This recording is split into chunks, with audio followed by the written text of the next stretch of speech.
इनकलाब जिंदाबाद, इनकलाब जिंदाबाद। लोकतंत्र में तानाशाही नहीं चलेगी, लोकतंत्र में तानाशाही नहीं चलेगी, लोकतंत्र में तानाशाही नहीं चलेगी, लोकतंत्र में तानाशाही नहीं चलेगी।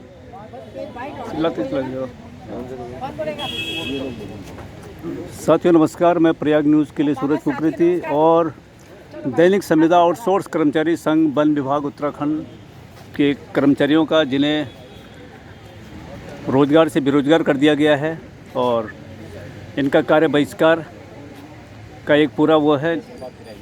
और आज जो है तहसील कोटद्वार में धरना प्रदर्शन कर रहे हैं अपनी आवाज़ को लेकर के, अपनी मांगों को लेकर के।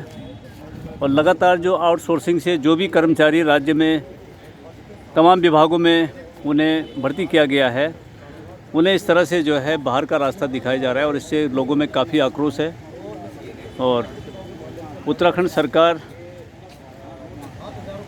की जो नीति है उस पर काफ़ी लोग जो हैं बहुत ही आक्रोशित हैं और ये तमाम जो हैं युवा बेरोजगार हो रहे हैं। और आज जो है कोटद्वार तहसील में वो धरना प्रदर्शन कर रहे हैं।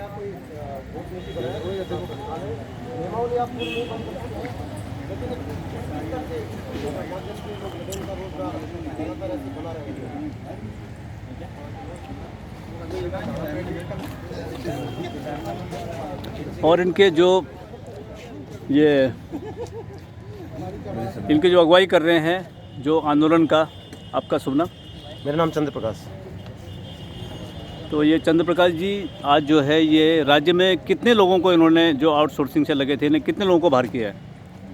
जी, अभी तक सबसे पहले तो आपका धन्यवाद करना चाहूँगा। जैसा कि समाचार पत्रों के माध्यम से पता चल रहा है जी कि 7,000 उपनल कार्मिकों को हटाने की तैयारी सरकार कर रही है। 7,000 और विगत कुछ दिनों से मैंने एक न्यूज पत्र के माध्यम से पढ़ा था कि एफटीआई हल्द्वानी में लगभग 71 लोग हटा दिए गए हैं। जून नैनीताल में 10 लोग हटा दिए गए हैं। ऐसी अन्य डिवीजनों में हटाने की तैयारियां चल रही है। अच्छा, ये तमाम विभागों में जहाँ जहाँ भी आउटसोर्सिंग से लगे थे। मैं आपके चैनल के माध्यम से बताना चाह रहा हूँ कि मैं आप इससे पूछता हूं कि आपने नियुक्ति इनको किस बेस पे दी है, और अब आपको 15 साल बाद अचानक याद आता है कि एक जियो जारी कर देते हैं कि आप पद के सापेक्ष। इसमें कितने साल की नौकरी हो गई है लोगों की? कितने यहाँ पे जो लोग खड़े हैं लगभग 10 से 15 वर्ष ये विभाग को लगातार सेवा दे चुके हैं। तो आप लोगों का जो रिकॉर्ड होता है वहाँ पर जो सेवा का है उसमें क्या क्या आपको इन्होंने सुविधाएं दी हैं? पीएफ आपका कटता है? उसमें क्या कटता है? अच्छा, ESI का लाभ देते हैं जी। लेकिन मैं आपके चैनल के माध्यम से एक और बात करना चाहूँगा। नहीं, जो एक सरकारी कर्मचारी को जो सुविधाएं मिलती हैं वो तमाम आपको मिल रही थी? लगभग मेडिकल फैसिलिटीज उसमें है? उसमें है। अच्छा, ESI कार्ड के अंतर्गत आता है। ESI कार्ड के अंतर्गत आ जाता है। दूसरा जो है जो आपकी ड्यूटी जो आप देते हैं उसमें वो सिस्टम होगा, क्या कहते हैं जो CLA नहीं कार्ड सिस्टम है, या उसमें जो आजकल एक नया सिस्टम चल गया वो जो पंचिंग? बायोमेट्रिक। अच्छा, बायोमेट्रिक सिस्टम था लेकिन कुछ तकनीकी कारणों से खराब हो गया था। तो उसमें जो 90 डे की जो बात बताते हैं कि 90 डे जो रेगुलर कहीं विभाग में काम करता है तो उसे उसका आगे का जो है अधिकार बन जाता है। कई चीज़ें हैं।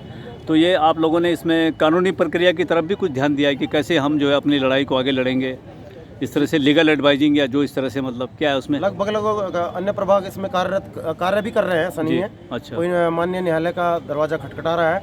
लेकिन आपके माध्यम से बता दूं कि आपने बहुत अच्छा मुद्दा उठाया है। ये हर कोई ये बात करता नहीं है।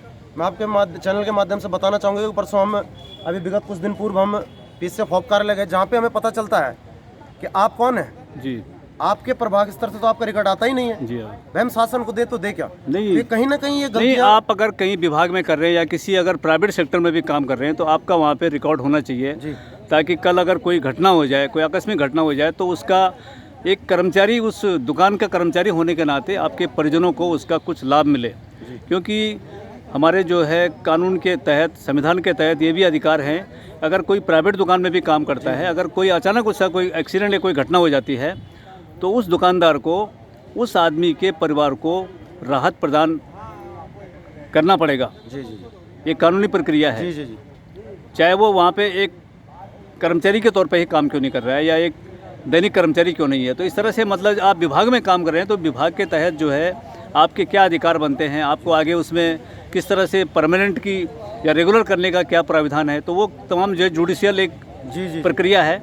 तो उसके बारे में कुछ आपने? मैं बताना चाहूँगा कि पूर्व में एक नियमावली थी जो 2016 में बंद कर दी गई है। जी पूर्व में वो नियमावली कहती थी कि आप दैनिक श्रमिक अगर आप वन विभाग अंतर्गत लगते हैं जी तो आप सामयिक कर्मकार के रूप से एक नाम दिया गया था। जी वो 4 साल आप काम करेंगे, 4 साल बाद विभागाध्यक्ष आपको एक प्रमाणक देगा कि हमारे इसमें इन्होंने काम किया है, जी और उसके बाद आप विभागीय भर्ती में बैठेंगे। जी फिर क्या होता था कि 35% खुले बाजार से भर्ती होती थी और 65% खुले बाजार, 35% हमें दिया जाता था। आउटसोर्सिंग वालों को दिया हाँ, जाता था। आउटसोर्सिंग दैनिक एक ही चीज़ है, सभी लोग एक ही काम कर रहे हाँ, हैं। हाँ। लेकिन विगत जुलाई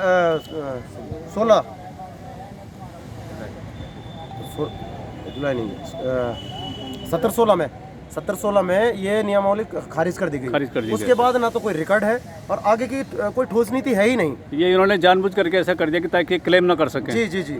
अब आपके माध्यम से एक और चीज़ बताना चाहूँगा। आप जैम पोर्टल की बात हो रही है। जी आप हमें पहले 1 साल दैनिक श्रमिक रखते हैं, उसके बाद आप करण डोगरा जैसे ठेकेदार के माध्यम से आप आउटसोर्स करते हैं। जी। उसके बाद एक ठेकेदार आप करण डोगरा जो कोटद्वार में है ये? कोटद्वार, करण अच्छा डोगरा। अच्छा, यहाँ के भी। जी। उसके बाद एक इन्होंने कितने कोटद्वार में कितने ऐसे कॉन्ट्रैक्टर हैं इनके जो कि जिसके माध्यम से ये आउटसोर्सिंग कर्मियों को नौकरी दिला रहे हैं? कितने ऐसे लोग लगभग हमारे वन विभाग में तो करण डोगरा आए थे जी। उसके बाद उन्हें देहरादून के एक उज्ज्वला करके लाए तो थे। करण डोगरा को भी इसमें कुछ इनको कुछ इसमें % कुछ हिस्सा मिलता होगा। निश्चित रूप से, निश्चित इस तरह रूप से इन्होंने नगर निगम में भी ऐसे आउटसोर्सिंग कर रखे हैं। आप आउटसोर्सिंग कर ही इसलिए रहे हैं, आप तक उसका या तो कुछ ना कुछ % जा रहा है। तो ये कुल मिलाकर के जो इन्होंने ठेकेदारी सिस्टम को पूरे राज्य के अंदर जी जी जी। विभागों में कर्मचारियों की भर्ती के लिए तैयार कर दिया है, तो इसमें कहीं ना कहीं आपके इन्होंने जुडिशियल पॉइंट कमजोर कर रखे कमजोर कर रखे हैं, हैं, जिससे कि आप आगे कानूनी लड़ाई को न लड़ न सकें। लड़ सके। जी जी। तो ये थे हमारे साथ में चंद्र प्रकाश जी जो इस आंदोलन की अगुवाई कर रहे हैं, और जो इनसे जानकारी मिली है कि इन्होंने जगह जगह जो है कॉन्ट्रैक्टर नियुक्त कर रखे हैं, और उन कॉन्ट्रैक्टरों के द्वारा जो है ये आउटसोर्सिंग के माध्यम से जो है कर्मचारियों को नियुक्ति दे रहे हैं। और ये राज्य का बड़ा दुर्भाग्य है, जिस राज्य को लड़ने के लिए तमाम युवाओं ने अपनी जान की बाजी लगाई, सड़कों पर उतरे और तमाम जो है अनेक यातनाएं सही हैं, लेकिन राज्य बनने के बाद राज्य के अंदर जो तमाम विभाग हैं उनमें किस तरह से ठेकेदारी प्रथा से लोगों का शोषण किया जा रहा है और आज युवा सड़कों पर है, तो ये अपने आप में एक चिंता का विषय है। और मैं चैनल के माध्यम से राज्य सरकार, मुख्यमंत्री उत्तरा